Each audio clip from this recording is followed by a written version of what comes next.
देखो, एक बात सबसे पहले बहुत साफ कर लेना ज़रूरी है। यह जो आप सुनने जा रहे हो, यह कोई मोटिवेशनल वीडियो नहीं है। यह आपको अच्छा महसूस कराने के लिए नहीं है। यह आपको उठाने, दौड़ाने, बदलने के लिए नहीं है। यह अंदर धारणा की करने की चीज़ है, और धारणा वही करता है जो थोड़ा ठहर सकता है। यह वीडियो किसी पूजा को गलत साबित करने नहीं आया, किसी व्रत को तोड़ने नहीं आया है, न किसी नियम के विरुद्ध में है, न किसी परंपरा के। यह किसी से लड़ने नहीं आया, यह किसी को सही गलत ठहराने नहीं आया। यह सिर्फ देखने का एक साहसिक आमंत्रण है। या मैं आपसे यह नहीं कहूँगा कि ऐसा करो, वैसा करो, यह बदलो, वह छोड़ो। यहाँ बस इतना कहा जाएगा, कुछ भी बदलने की कोशिश मत करना, कम से कम अभी नहीं, सिर्फ देखना। क्योंकि जब हम बदलने की कोशिश करते हैं तो हम देखने से चूक जाते हैं, और जब हम देखने लगते हैं तो बहुत कुछ अपने आप गिरने लगता है।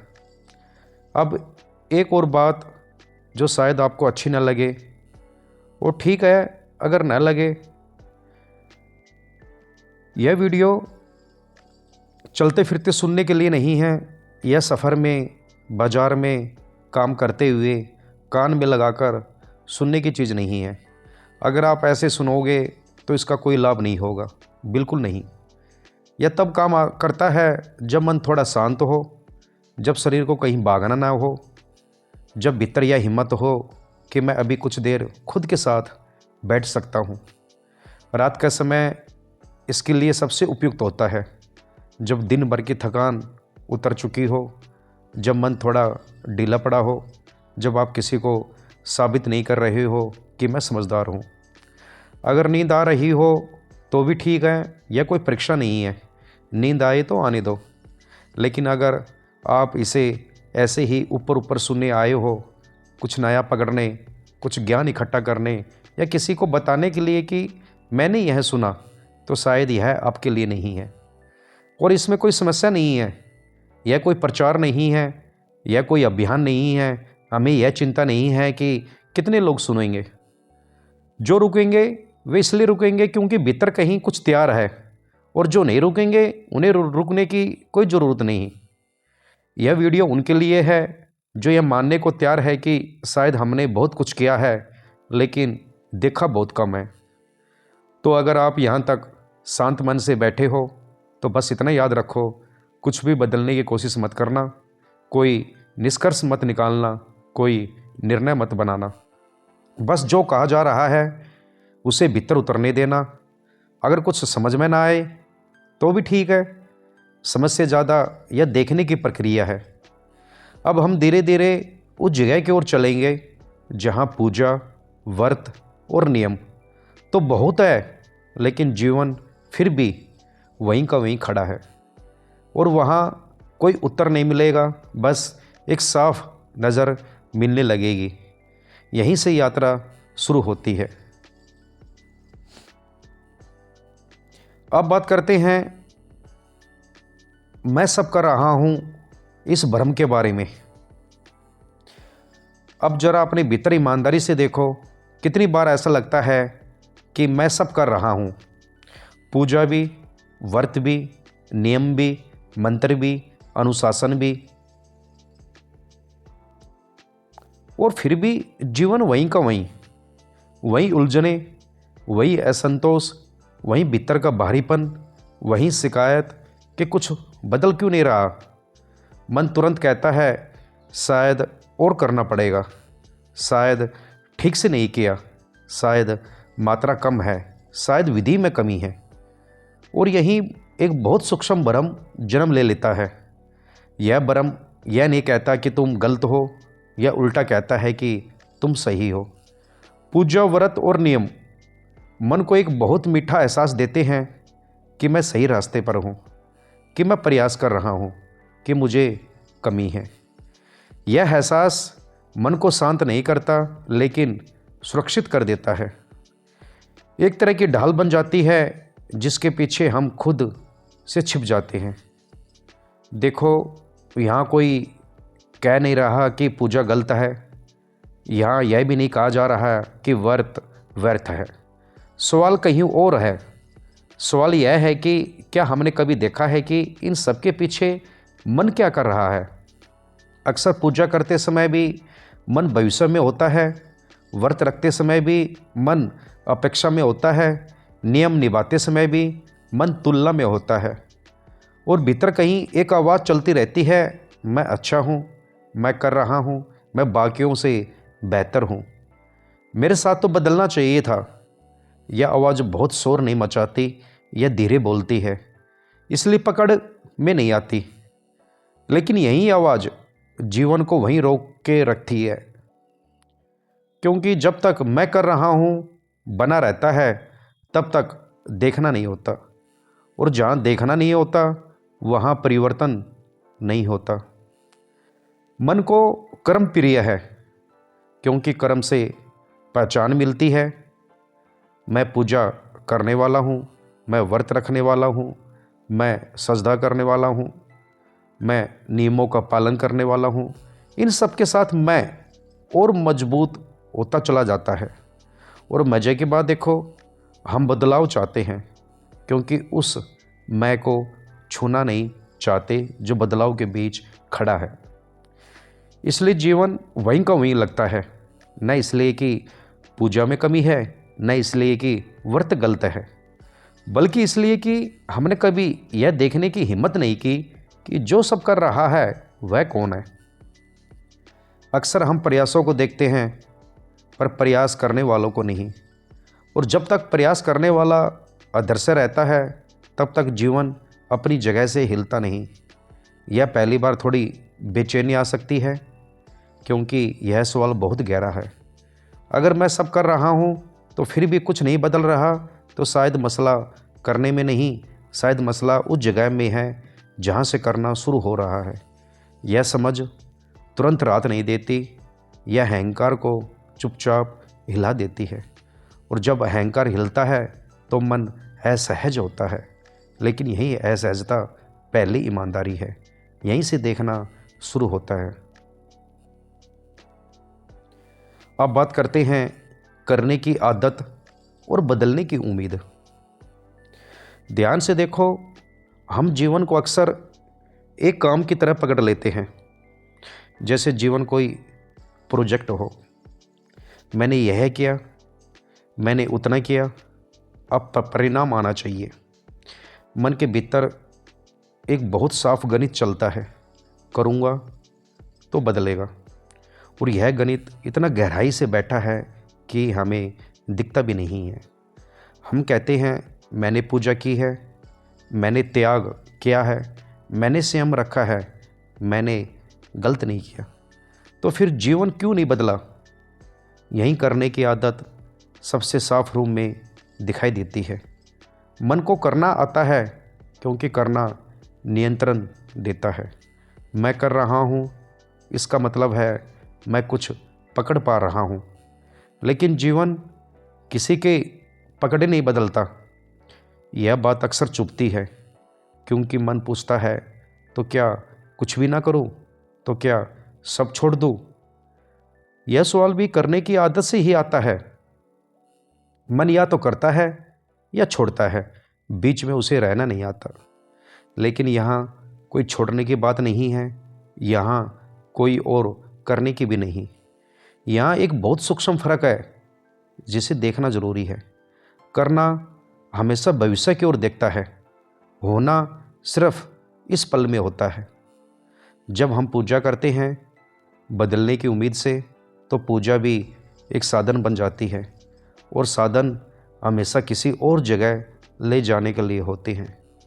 लेकिन जीवन कहीं और नहीं खुलता, वह यहीं खुलता है। जब हम व्रत रखते हैं यह सोचकर कि अब कुछ बदल जाएगा, तो मन वर्तमान में नहीं रहता, वह लगातार जांच करता रहता है असर हो रहा है या नहीं। और यहाँ ये जहाँ जांच है वहाँ सहजता नहीं। यह बात समझना बहुत ज़रूरी है। होना कोई क्रिया नहीं है, होना कोई प्रयास नहीं है, होना वह स्थिति है जहाँ मन अपने काम से थोड़ी देर रुक जाता है। और यही सबसे कठिन है, क्योंकि मन पूछता है, अगर मैं कुछ नहीं करूँगा तो बदलाव कैसे आएगा। यह सवाल बहुत ईमानदार लगता है, लेकिन इसके भीतर डर छुपा है। डर कि अगर मैंने नियंत्रण छोड़ा तो जीवन बिखर जाएगा। इसलिए हम करते रहते हैं कुछ ना कुछ, ज़्यादा और ज़्यादा, और फिर थक जाते हैं। और थकान में यह शिकायत पैदा होती है कि मैं इतना कर रहा हूँ फिर भी कुछ नहीं हो रहा। यह शिकायत असल में एक संकेत है। संकेत यह नहीं है कि तुम गलत कर रहे हो, संकेत यह है कि शायद जिस जगह से तुम कर रहे हो वह जगह थोड़ी देखने योग्य है। जब करना होने पर हावी हो जाता है तो जीवन एक बोझ जैसा लगने लगता है, और जब होने की एक झलक आती है तो बिना कुछ बदले भी हल्कापन महसूस होता है। यह हल्कापन कोई उपलब्धि नहीं है, यह कोई परिणाम नहीं है, यह बस उस क्षण का स्वाद है जब मन थोड़ी देर कुछ नहीं करना चाहता। यहीं धीरे धीरे एक नई समझ जन्म लेने लगती है कि शायद जीवन बदलने की चीज़ नहीं है, शायद देखने की चीज़ है। और जब देखना सच में शुरू होता है तो करना अपने आप अपनी जगह ढूंढ लेता है, न जबरदस्ती, न उम्मीद के साथ, न सौदे की तरह है, बस स्वाभाविक। और यहीं से जीवन चुपचाप अपना रंग बदलना शुरू करता है।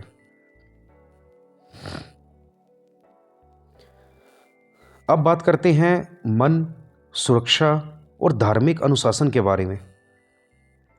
मन का स्वभाव समझने से पहले मन की ज़रूरत को देखना ज़रूरी है। मन सबसे पहले सुरक्षा चाहता है, सुख बाद में आता है, सत्य बहुत बाद में, लेकिन सुरक्षा तुरंत चाहिए।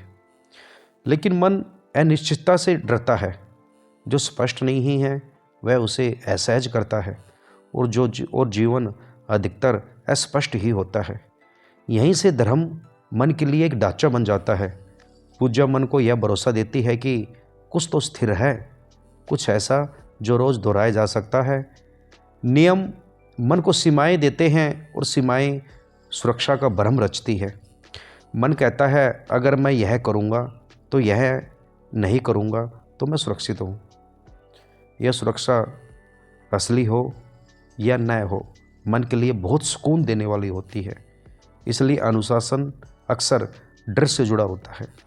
डर यह नहीं है कि ईश्वर नाराज़ हो जाएगा, डर यह है कि अगर मैं ढीला पड़ा तो कुछ गलत हो जाएगा। ध्यान से देखो, अक्सर नियम प्रेम से नहीं निभाए जाते, वे निभाए जाते हैं क्योंकि तोड़ने में अपराध बोध है, और जहाँ अपराध बोध है वहाँ स्वतंत्रता नहीं। मन को यह बात दिखाई नहीं देती क्योंकि वह अनुशासन को धार्मिकता समझ लेता है। लेकिन अनुशासन दो तरह का होता है, एक वह है जो बह से चलता है, दूसरा वह है जो समझ से जन्म लेता है। बह से चलने वाला अनुशासन कठोर होता है, उसमें लचीलापन नहीं होता, उसमें करुणा नहीं होती, उसमें स्वयं के लिए भी कोमलता नहीं होती। और यही कारण है कि ऐसे धार्मिक लोग अक्सर भीतर से थके हुए होते हैं। वे ठीक से गलत नहीं कर पाते और पूरी तरह सहज भी नहीं हो पाते। मन लगातार चौकीदार बना रहता है, मैं ठीक हूँ या नहीं, मैं नियम में हूँ या नहीं, मैं पाप में तो नहीं गिर रहा। यह सतर्कता ध्यान नहीं है, यह डर है, और डर कभी भी मुक्ति की ओर नहीं ले जाता। मन की संरचना ऐसी है कि वह जिसे समझ नहीं पाता उसे नियम में बांध देता है। इसलिए धर्म धीरे धीरे जीवन देखने का माध्यम नहीं रहता, जीवन से बचने का उपाय बन जाता है।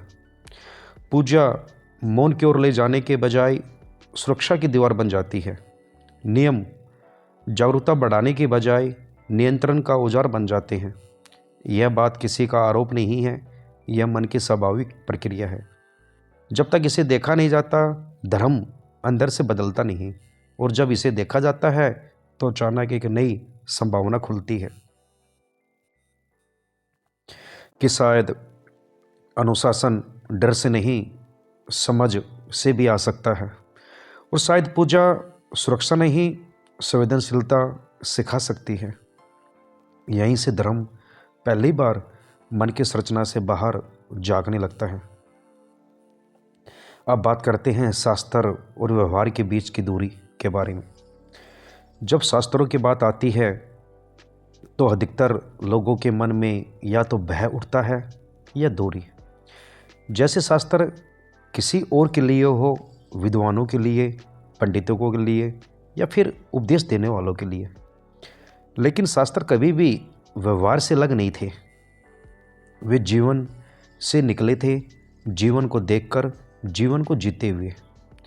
शास्त्र किसी सिद्धांत की किताब नहीं थे, वे अनुभव की गूंज थे, जहाँ किसी ने गहराई से देखा और उसे शब्द दे दिया। धर्म का अर्थ कभी यह नहीं था कि तुम क्या कर रहे हो, धर्म का अर्थ था तुम कैसे देख रहे हो। देखने की स्पष्टता, देखने की ईमानदारी, देखने में डर है या नहीं। लेकिन व्यवहार में धर्म करने की सूची बन गया, यह करो, यह मत करो, यह सही है, यह गलत है। शास्त्र समझ की ओर संकेत करते हैं, व्यवहार ने उन्हें नियम में बदल दिया। और यह बदलाव बुरा इरादा नहीं था, यह सुविधा थी। समझ कठिन होती है, नियम आसान होते हैं। समझ में स्वयं को देखना पड़ता है, नियम में सिर्फ पालन करना पड़ता है। शास्त्र कहते हैं देखो, पहचानो, जागो। व्यवहार कहता है मानो, करो, डरते रहो। यही एक दूरी बनती है, और यह दूरी आस्था को नहीं, अंध तत्वों को जन्म देती है। क्योंकि जब शास्त्र जीवन को देखने का साधन न रहकर आचरण की किताब बन जाते हैं तो मन उन्हें हथियार बना लेता है, अपने को सही साबित करने के लिए, दूसरे को गलत ठहराने के लिए। शास्त्र मुक्ति की ओर इशारा करते थे, व्यवहार पहचान की ओर मुड़ गया। मैं यह मानता हूँ, मैं इस पर चलता हूँ, मैं इससे जुड़ा हूँ। और यही धर्म भीतर की खोज नहीं रहता, बाहर की पहचान बन जाता है। यह जो मैंने कहा है आस्था को नहीं तोड़ता, क्योंकि आस्था हृदय का विषय है। लेकिन यह आँखों को हिलाता है कि जो मैं धर्म के नाम पर जी रहा हूँ वह सच में देखने से आया है या सिर्फ आदत से। और जब यह प्रश्न ईमानदारी से उठता है तो शास्त्र पहली बार किताब से उतरकर जीवन में प्रवेश करते हैं, बिना श्लोक के, बिना रट के, सिर्फ समझ के रूप में। जब साधना की बात होती है तो अधिकतर लोग सिर्फ मन की बात करते हैं। विचार बदल जाए, नियत शुद्ध हो जाए, भाव अच्छे हो जाए, लेकिन शरीर अक्सर इस पूरी प्रक्रिया से अलग रह जाता है। यही कारण है कि पूजा करते हुए भी शरीर तनाव में रहता है। हाथ जुड़ा है लेकिन कंधे सख्त हैं, आंखें मूंदी है लेकिन जबड़ा बिछा हुआ है, श्वास चल रही है लेकिन उसमें सहजता नहीं है। शरीर कुछ और कह रहा है, व्रत रखा है लेकिन भीतर चिड़चिड़ापन बढ़ रहा है, थकान है, असंतोष है, और मन उस चिड़चिड़ेपन को धर्म के नाम पर सहन करने की कोशिश कर रहा है। यह विज्ञान और अनुभव एक ही बात कहती हैं, तनाव में किया गया कोई भी कर्म परिवर्तन नहीं लाता। शरीर झूठ नहीं बोलता, विचार स्वयं को धोखा दे सकते हैं, भाव नाटक कर सकते हैं, लेकिन शरीर सीधे बता देता है कि भीतर क्या चल रहा है। यदि साधना के समय शरीर कठोर है तो भीतर डर काम कर रहा है। यदि नियम निभाते हुए श्वास उथली होती जाती है तो भीतर दबाव है। यदि पूजा के बाद भी हल्कापन नहीं आता तो वहाँ ऊर्जा का प्रवाह नहीं बदला। परिवर्तन सिर्फ सोच बदलने से नहीं होता, यह ऊर्जा का विषय है। ऊर्जा कैसे बह रही है, कहाँ अटकी है, कहाँ सिकुड़ रही है। डर में की गई पूजा ऊर्जा को और सिकुड़ देती है। दबाव में रखा गया व्रत शरीर को और सख्त कर देता है। और फिर मन कहता है शायद मैं सही से नहीं कर रहा, शायद और करना चाहिए। यही साधना थकान बन जाती है, जबकि वास्तविक साधना शरीर को हल्का करती है, श्वास को गहरा करती है और भीतर एक सहजता छोड़ जाती है, जहाँ कुछ साबित करने की जरूरत नहीं रहती। जब शरीर सहयोग में आता है तो साधना संघर्ष नहीं रहती, वह प्रवाह बनती है। और तब परिवर्तन दिखाई नहीं देता, महसूस होता है, बिना घोषणा के, बिना प्रयास के। अब बात करते हैं पुण्य, पाप और डर का सूक्ष्म खेल के बारे में। जब मन धर्म में प्रवेश करता है तो वह खाली हाथ नहीं आता, वह अपने साथ एक गन्ना लेकर आता है। कितना किया, कितना छोटा, कितना बनेगा, कितना बिगड़ेगा। यहीं से पुण्य और पाप जन्म लेते हैं। शास्त्रों में पुण्य और पाप कभी लेन देन नहीं थे, वे चेतना की अवस्था थे, लेकिन मन उन्हें खाते बही में बदल देता है। कुछ कर लिया तो पुण्य बढ़ा, कुछ चूक गया तो पाप लग गया, और धीरे धीरे पूरा धर्म एक आंतरिक व्यापार बन जाता है। पुण्य की लालसा असल में सुरक्षा की इच्छा है कि कुछ अच्छा जमा हो जाए ताकि भविष्य सुरक्षित रहे, इस जीवन में भी और उसके आगे भी। और पाप का डर सिर्फ दंड का भय नहीं है, वह डर है कि मेरी पहचान डगमगा ना जाए, कि मैं अच्छा कहलाने से गिर ना जाऊं। यही एक सूक्ष्म खेल चलता है। मन पुण्य चाहता है ताकि उसे भरोसा मिले कि वह ठीक है, और पाप से डरता है ताकि उसे भरोसे में दरार ना पड़े। दोनों एक ही सिक्के के दो पहलू हैं, दोनों डर से जन्मे हैं।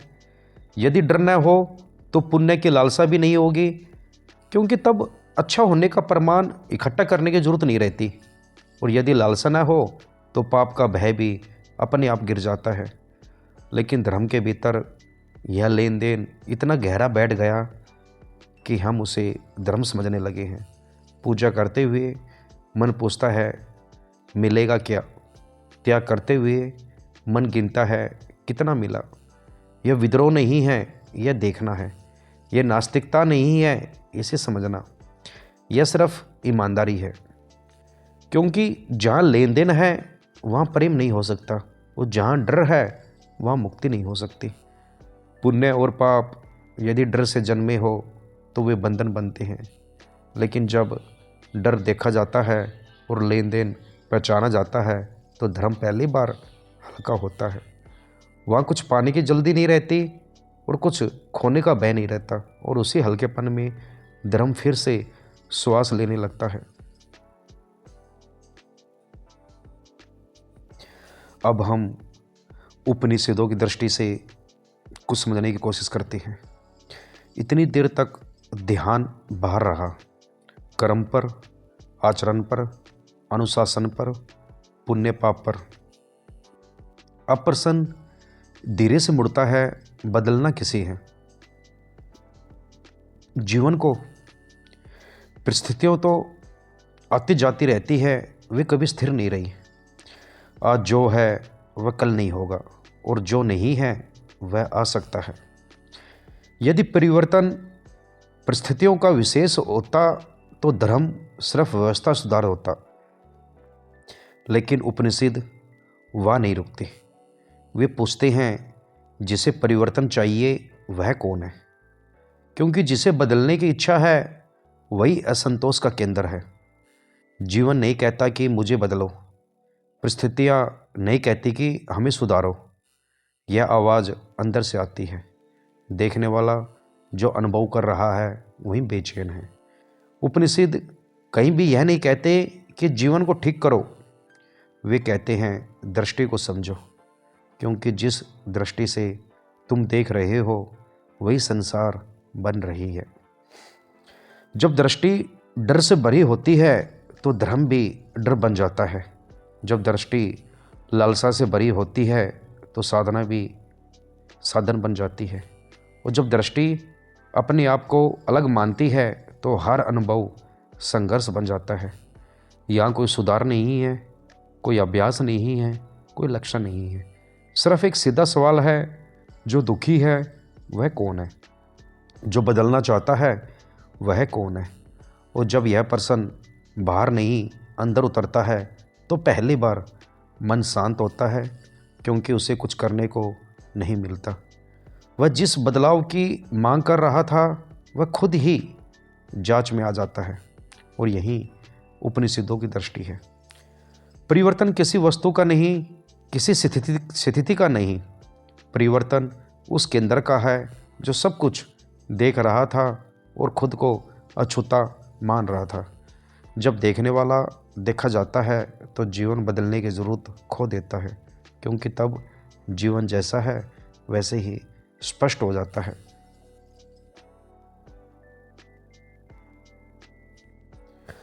अब जरा ठहरो, यहाँ कुछ भी जोड़ने की ज़रूरत नहीं है, यहीं से सब अपने आप उतरता है। जब कुछ बदलने की कोई कोशिश नहीं रहती तब पहली बार कुछ बदलना शुरू होता है। यह अजीब लगता है, मन को स्वीकार नहीं होता, क्योंकि मन परिवर्तन को हमेशा क्रिया से जोड़ता है। कुछ करो तो बदलेगा। लेकिन जब करने की आदत ही थम जाती है तो जो बचता है वही असली गति है। यहाँ कोई समाधान नहीं, कोई समस्या नहीं, अब केंद्र में नहीं है। कोई समस्या अब केंद्र में नहीं है। यहाँ कोई विधि नहीं है, क्योंकि विधि हमेशा भविष्य मांगती है। यहाँ सिर्फ यह स्पष्टता है कि जब ज़बरदस्ती हटती है तो जीवन अपने आप अलग दिखाई देता है। बाहर कुछ नया नहीं होता, वही लोग, वही परिस्थितियाँ, वही शरीर, वही दिनचर्या। लेकिन देखने में एक नरमी आ जाती है। जो पहले संघर्ष मांग लगता था अब घटना लगता था है, और जो पहले भारी लगता था अब बहाव बन जाता है। यह बदलाव घोषणा नहीं करता, यह चुपचाप आता है। किसी दिन ध्यान में बैठते हुए नहीं, किसी साधना के बीच नहीं, कभी रास्ते चलते हुए, कभी किसी बात को सुनते हुए, कभी अपने ही विचार को गिरते हुए देखते हुए। मन अब पकड़ नहीं बनाता। वह यह नहीं कहता यह सही है, यह गलत है। वह बस देखता है, और इसी देखने में थकान उतर जाती है, क्योंकि थकान जीवन में नहीं थी, थकान उसे ठीक करने की कोशिश में थी। जब कुछ भी ठीक करने को नहीं रहता तो जीवन ठीक जैसा नहीं, सच्चा जैसा लगता है। यहाँ कोई हल्कापन पाने के लिए नहीं है, हल्कापन अपने आप होता है, क्योंकि जो बोझ था वह जीवन का नहीं था, वह हमारी जिद थी। और जब जिद चुपचाप गिर जाती है तो कोई उत्सव नहीं होता, बस शांति होती है। कोई दावा नहीं, कोई निष्कर्ष नहीं, सिर्फ यह अनुभव कि कुछ नहीं बदला और फिर भी सब बदल गया। यहीं से बात बहुत साधारण हो जाती है, क्योंकि जब देखने में ईमानदारी आ जाती है तो जीवन को विशेष बनाने की ज़रूरत नहीं रहती। साधना जंगल नहीं मांगती, वह त्याग नहीं मांगती, वह अलग वेश, अलग भाषा, अलग पहचान नहीं मांगती। वह सिर्फ एक बात मांगती है, रोज़मर्रा में झूठ न जिया जाए, जो है उसे वैसा ही देखा जाए। थकान है तो थकान को धार्मिक शब्द न दिए जाए, डर है तो उसे आध्यात्मिक रंग न चढ़ाया जाए, लालसा है तो उसे सेवा का नाम न दिया जाए। यही असाधारण ईमानदारी है। यह किसी को ऊंचा नहीं बनाती, यह किसी को विशेष नहीं बनाती, यह बस दिखावा हटा देती है। और जब दिखावा हटता है तो जीवन अपने आप जमीन पर आ जाता है। घर वही है, काम वही है, रिश्ते वही हैं, लेकिन अब उनके बीच झूठ नहीं है। अब मुस्कान अंदर और बाहर एक जैसी है। अब पूजा किसी को दिखाने के लिए नहीं, और नहीं अपने डर को ढकने के लिए। अब काम इस उम्मीद में नहीं कि इससे कुछ बन जाएगा। अब जीवन किसी आदर्श के पीछे नहीं दौड़ता, वह जैसा है उसी में ठहर जाता है। और यही ठहराव सबसे बड़ा परिवर्तन है। यह जो बात बताई है किसी को ऊपर नहीं उठाएगा या नीचे नहीं उतारेगा। जहाँ जीवन वास्तव में होता है, जहाँ साधना कोई क्रिया नहीं बल्कि ईमानदार उपस्थिति बन जाती है, न कुछ जोड़ने की चाह, न कुछ छुपाने की ज़रूरत, बस जो है वह जिया जा रहा है। और शायद यही सबसे शांत धार्मिकता है।